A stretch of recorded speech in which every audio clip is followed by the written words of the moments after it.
Still 2022, we're going to talk about another two today. It's not going to be feet, which we've talked about, not teeth, which we've talked about. Today we're talking about these two things, your two eyes. And there's lots of things with your eyes that we need to talk about in terms of how it relates to your posture, your upright balance, how to stay in good control of your body so that we can reduce a lot of pain and tenderness and tension and some of these patterns that get overdeveloped. Stay tuned, we'll talk about your two eyes.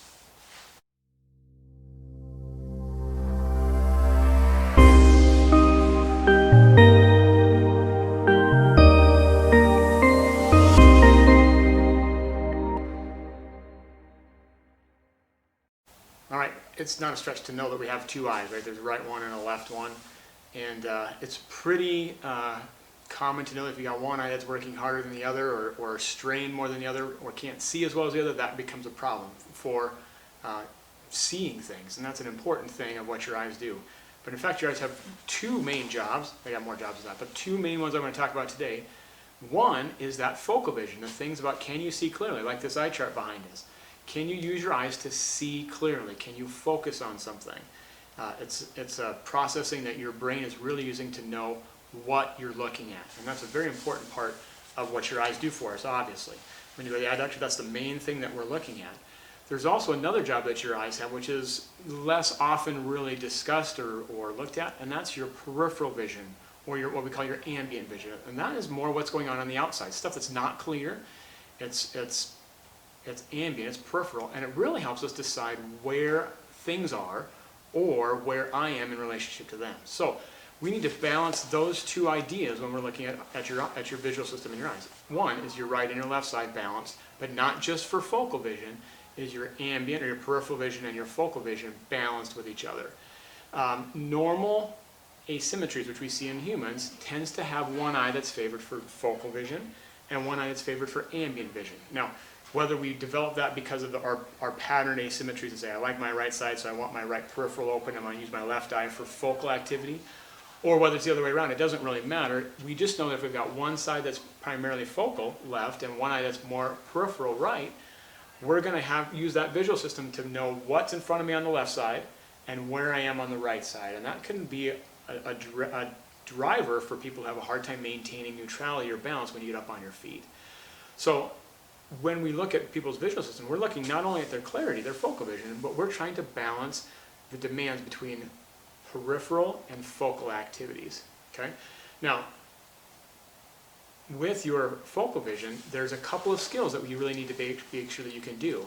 And one is being able to focus on something, being able to actually get the eyes to come together and work together as a team. That's one.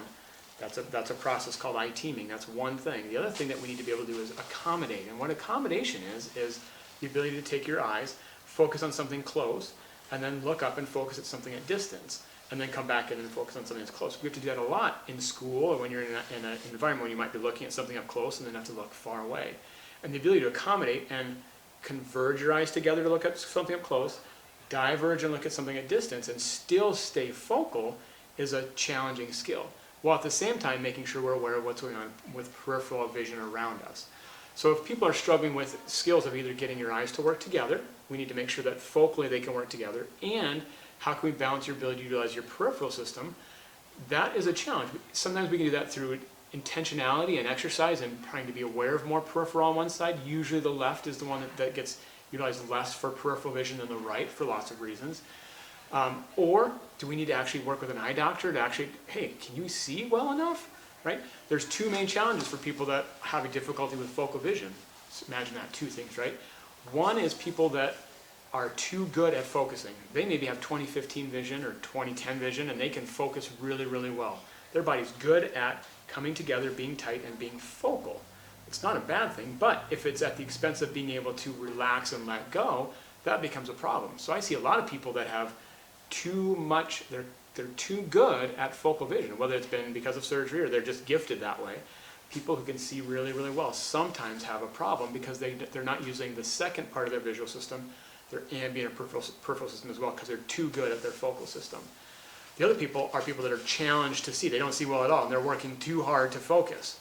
Right? So you're either too good at it or you're not good enough at it, and you're going to be challenged, and you're going to create more tension to try to accommodate if you can't see well. So we have to balance seeing too well without utilizing your peripheral, or working so hard to see well that you drop off your peripheral. So we do utilize an optometrist, maybe your own optometrist, to help balance those two systems out. My both eyes working together for focal and for peripheral vision. And sometimes if we need to kind of adapt and tweak those, we'll do that. But we can't put ourselves in a situation where we're either making people have to work too hard to see, because now we're going to increase focal demands, or we're going to make it too easy for them to see, so they're going to drop off their peripheral. So it's a balance between those two extremes that we're really looking at. So in summary, visual system requires two, right side and left side. It requires focal vision, the ability to accommodate on something, and the ability to see peripherally, to get focused in what we would call, people like to call portrait mode, where one thing's focused, everything else is blurry, or panoramic mode, where you can see everything and everything is clear, and go back and forth between the two. Part of that is vision skills, so vision therapy can be involved.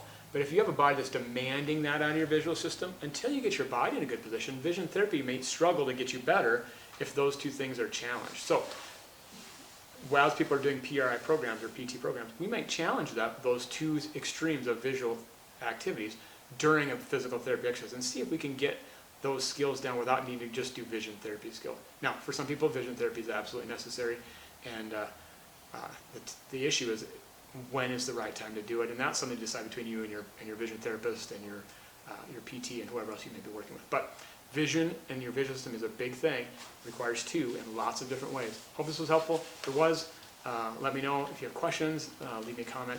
If you want to look at some of the other things we've done as far as talking twos, feet, teeth, more stuff to come, let me know, and we'll go from there. Thank you so much. Appreciate you.